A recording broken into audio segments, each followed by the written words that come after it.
முன்னாள் பிரதமர் Datuk Seri Najib தொடர்புடைய நீதிமன்ற வழக்கில் PKR கட்சியினர் தலையிடவோ கருத்து தெரிவிக்கவோ அவசியம் இல்லை என்று அம்னோ உச்சமன்ற உறுப்பினரும் ஜொஹூர் மாநில சபாநாயகருமான டாக்டர் புவாட் ஜர்காசி எச்சரிக்கை விடுத்துள்ளார். நஜீப்பை குறை கூற எந்த ஒரு அருகதையும் PKRக்கு இல்லை என்று அவர் கூறினார். அம்னோவை கேலி செய்யும் DAPக்கும் தகுந்த பாடத்தை அம்னோ கற்பிக்கும் என்றும் அவர் எச்சரித்தார். PKRின் முன்னாள் துணைத் தலைவரும் முன்னாள் அமைச்சருமான டதஸ்ரீ ரவிசி ரம்லி நஜீப்பிற்கு எதிரான கருத்துக்களை பரப்பி வருவதை அந்த கட்சியின் தலைமை கண்டிக்க வேண்டும் என்று அவர் வேண்டுகோள் விடுத்துள்ளார். டத்தோஸ்ரீ ரவிசி ரம்லி தனது அமைச்சர் பொறுப்பிலிருந்து விலகியவர்.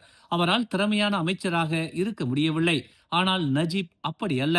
தன் மீதான எல்லா பழிகளையும் எதிர்கொண்டு நாட்டையும் சிறப்பாக வழிநடத்தியவர். நஜீப்பை பற்றி பேச ரவிசி ரம்லிக்கு எந்த தகுதியும் இல்லை என்றும் தேவையற்ற அரசியல் குழப்பத்தை உண்டாக்காமல் PKR நஜீப் விவகாரத்தில் விலகி இருக்க வேண்டும் என்றும் டாக்டர் புவாட் சர்காசி தெரிவித்துள்ளார். அரசியல் கட்சிகளின் கருத்து முரண்களால் தன் தலைமையிலான மடானி அரசு கலையுமா என்கிற ஊகங்களுக்கு பிரதமர் டதஸ்ரீ அன்வார் இப்ராஹிம் தாம் உறுதியாக இருப்பதாகவும் எந்த ஒரு சூழலிலும் ஆட்சி கலையாது என்றும் நம்பிக்கை தெரிவித்துள்ளார். ஒற்றுமை கூட்டணி பல அரசியல் கட்சிகளின் கூடு என்று வர்ணித்த அவர், அந்த கூட்டில் நீங்கள் கற்களை எறிந்தாலும் அது 2027 ஆண்டு அடுத்த பொதுத் தேர்தல் வரையில் மக்களுக்கு சுவையான தேனை மட்டும் வழங்குவதில் அதிக முக்கியத்துவம் அளிக்கும் என்று அவர் தெரிவித்தார். உலக நாடுகளின் மத்தியில் மலேசியா வளர்ச்சி பாதையில் சீராக பயணிக்கிறது. ஆசிய நாடுகளில் குறிப்பிடத்தக்க வளர்ச்சியை மலேசியா பதிவு செய்துள்ளது. நிலையான ஆட்சி அமைந்தால் மட்டுமே மலேசியாவின் வளர்ச்சியும் பாதிக்கப்படாது என்பதில் ஒற்றுமை கூட்டணியில் உள்ள அனைத்து கட்சிகளும் உணர்ந்துள்ளன என அவர் தெரிவித்தார். வலுவான ஒரு நாடாக மலேசியா வளர்ந்து வரும் நிலையில் உலக வல்லரசு நாடுகளின் நம்பிக்கையையும் மலேசியா பெற்று வருகிறது. அந்த நம்பிக்கை மட்டுமே மலேசியாவில் உலக நாடுகள் முதலீடு செய்வதற்கான முக்கிய காரணம் என்று டத்துஸ்ரீ அன்வார் இப்ராஹிம் தெரிவித்தார். இது முதலீடு மட்டுமல்ல, பொருளாதார மீட்சியில் மலேசியர்கள் தங்கள் குடும்ப நல்வாழ்வையும் மேம்படுத்த மடானி அரசு முக்கிய பங்களிப்பை வழங்கவிருக்கிறது. அரசியல் கட்சிகளிடையே நெகிழ்ச்சியான பல தருணங்கள் உள்ளது. அப்படியான தருணங்களை நினைவூட்டினால் கருத்து முரண்கள் பெரிதாக பார்க்கப்படாது என்று டத்துஸ்ரீ அன்வார் இப்ராஹிம் தெரிவித்தார். கோலக்ராயில் ஏற்பட்ட தீ விபத்தில் மூதாட்டி ஒருவர் படுகாயங்களுடன் மீட்கப்பட்டு மருத்துவமனையில் சிகிச்சைக்காக அனுமதிக்கப்பட்டுள்ளார்.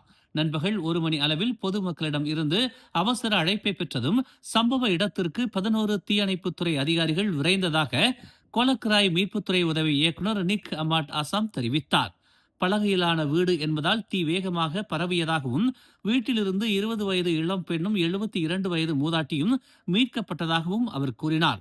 72 வயது மூதாட்டியின் உடல் 80 விழுக்காடு தீயில் கருகியதால் அவசர சிகிச்சை பிரிவில் அவர் சிகிச்சை பெற்று வருவதாகவும் 20 வயது இளம்பெண் சிராய்ப்பு தீ புண்களுடன் மீட்கப்பட்டிருப்பதாகவும் நிக் அமாட் அசாம் தெரிவித்தார். சுமார் 2 மணிக்கு தீயை கட்டுப்பாட்டுக்குள் கொண்டு வந்ததாகவும் 2:30 மணிக்கு தீ முழுமையாக அணைக்கப்பட்டதாகவும் நிக் அமாட் அசாம் கூறினார். தீ ஏற்பட்டதற்கான காரணத்தை தடயவியல் நிபுணர்கள் ஆராய்ந்து வருவதாகவும் அவர் தெரிவித்தார். கோம்பாக்கில் 20 வயது இளைஞரின் கையை வெட்டிய வழக்குடன் தொடர்புடையதாக நம்பப்படும் 32 வயது உள்ளூர் ஆடவர் இன்று ஸ்லாயாங் செஷன்ஸ் நீதிமன்றத்திற்கு விசாரணைக்காக அழைத்து வரப்பட்டார். கடந்த டிசம்பர் 14ஆம் தேதி அதிகாலை தன் தம்பியுடன் வாக்குவாதத்தில் ஈடுபட்ட போக்குவரத்து அதிகாரியை கடுமையாக தாக்கியதுடன் 20 வயது அதிகாரியின் கையை வெட்டிய 32 வயது ஆடவருடன் 8 பேர் கடந்த டிசம்பர் 16ஆம் தேதி கோம்பாக் காவல்துறையினரால் கைது செய்யப்பட்டனர். சம்பவத்தின் போது பதிவான CCTV காட்சிகளின் அடிப்படையில் இன்று ஸ்லாயாங் செஷன்ஸ் நீதிமன்றத்தில் விசாரணை தொடங்கிய நிலையில் தன் மீதான குற்றத்தை மறுத்த 32 வயது ஆடவர் மேல் விசாரணையுடன் ஜாமீன் கோரிக்கையும் விடுத்தார். சம்பவ இடத்தில் இருந்தவர்களின் சாட்சிகளை காவல்துறையினர் முறையாக விசாரிக்க வேண்டும் என்றும் கைது செய்யப்பட்ட அந்நபருக்கு 12,000 ரிங்கிட் ஜாமீன் வழங்குவதுடன் நீதிமன்ற விசாரணையை அடுத்த ஜனவரி 30ஆம் தேதி தொடர்வதாகவும் ஸ்லாயாங் செஷன்ஸ் நீதிமன்ற நீதிபதி லைலாத்துல் ஜுரைடா ஹாரோன் உத்தரவிட்டார். வெளிநாட்டில் இருந்து சட்டவிரோதமாக மலேசியாவுக்கு குடியேறுபவர்களுக்கு எதிராக இவ்வாண்டு குடிநுழைவுத்துறை மேற்கொண்ட சோதனைகளில் 90,000க்கும் மேற்பட்டவர்கள் கைது செய்யப்பட்டுள்ளதாக தேசிய குடிநுழைவுத்துறை தெரிவித்துள்ளது. 2025ஆம் ஆண்டு தொடக்கம் முதல் டிசம்பர் 25ஆம் தேதி வரை மலேசியா முழுவதும் மொத்தம் 13,678 தொடர் சோதனை நடவடிக்கைகளை குடிநுழைவுத்துறை மேற்கொண்டதில் 2,35,343 வெளிநாட்டினரை சோதனையிட்டதாகவும் தேசிய குடிநுழைவுத்துறை வெளியிட்ட 2025ஆம் ஆண்டு நடவடிக்கை அறிக்கையில் குறிப்பிடப்பட்டுள்ளது. முறையான ஆவணங்கள் இல்லாது சட்டவிரோதமாக மலேசியாவில் தங்கியிருந்த வெளிநாட்டினர்களின் எண்ணிக்கையை கட்டுப்படுத்தும் நோக்கில் குடிநுழைவுத்துறை தொடர்ந்து பல்வேறு நடவடிக்கைகளை மேற்கொண்டு வருவதாக தெரிவிக்கப்பட்டுள்ளது. சோதனைகளின் போது 50,472 வெளிநாட்டினரும் எல்லைப் பகுதிகளில் மலேசியாவுக்குள் நுழையும் போது 41,357 வெளிநாட்டினரும் கைது செய்யப்பட்டதாக குடிநுழைவுத்துறை தெரிவித்துள்ளது. கைது செய்யப்பட்டவர்களில் பெரும்பாலானவர்கள் இந்தோனேசியர்கள் என தெரிய வந்துள்ளது.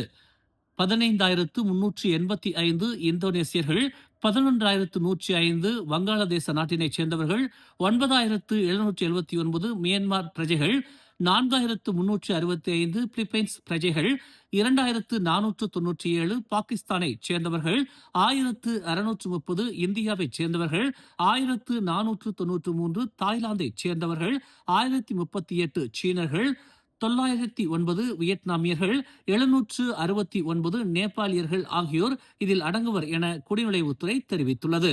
சட்டவிரோதமாக வெளிநாட்டினர் மலேசியாவில் தங்கியிருக்க ஆதரவளித்ததாக நம்பப்படும் 2012 மலேசியர்களும் கைது செய்யப்பட்டிருப்பதாக தேசிய குடிநுழைவுத்துறை வெளியிட்ட 2025ஆம் ஆண்டு நடவடிக்கை அறிக்கையில் குறிப்பிடப்பட்டுள்ளது. முன்னாள் பிரதமர் நஜீப் ரசாக்குக்கு நீதிமன்றத்தாலும் சட்டத்தாலும் கடுமையாக பாதிக்கப்பட வேண்டும் என நினைக்கும் நபர்களால் நஜீப் பழிவாங்கப்படுகிறார் என்று மாசிச முன்னாள் உதவி தலைவரும் முன்னாள் அமைச்சருமான தீலியான்கர் குற்றம் சாட்டியுள்ளார்.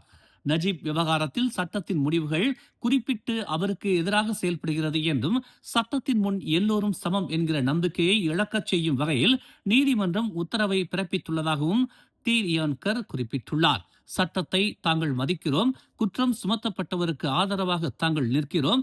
ஆனால் நஜீப் குற்றவாளி என்பதற்கான சாட்சிகளை ஏற்கும் அதே நீதிமன்றம் அவர் தரப்பு நியாயங்களையும் அவருக்கான ஆதரவு சாட்சிகளை மட்டும் கேள்வி எழுப்பது ஏன் என்று அவர் கேள்வி எழுப்பினார். குற்றம் சுமத்தப்பட்ட சிலரை நீதிமன்றம் விடுவிக்கிறது, அதே குற்றத்தை எதிர்நோக்கும் நஜீப்பை நம்பவும் மறுக்கிறது. உண்மையில் நஜீப்பின் ஆதாரங்களும் சாட்சிகளும் பலவீனமானதா? நஜீப்பை பழிவாங்கும் எண்ணத்துடன் இருக்கும் பலர் இப்படியாக நஜீப் துன்பப்பட வேண்டும் என எண்ணுகின்றனரா என்று தீலியான்கர் கேள்வி எழுப்பினார். கட்டுப்பாட்டை இழந்த மோட்டார் சைக்கிள் விபத்துக்குள்ளானதில் இளம் பெண் ஒருவர் உயிரிழந்ததுடன் அவரின் கணவர் படுகாயமடைந்தார்.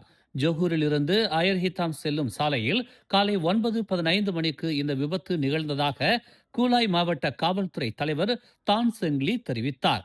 கூலாயில் இருந்து மோட்டார் சைக்கிளில் பொருட்களை டெலிவரி செய்வதற்காக 41 வயது ஆடவர் தன் 23 வயது மனைவியுடன் அயர்ஹிதாம் நோக்கி சென்று கொண்டிருந்த வேளையில் இந்த விபத்து நிகழ்ந்திருப்பதாக அவர் கூறினார்.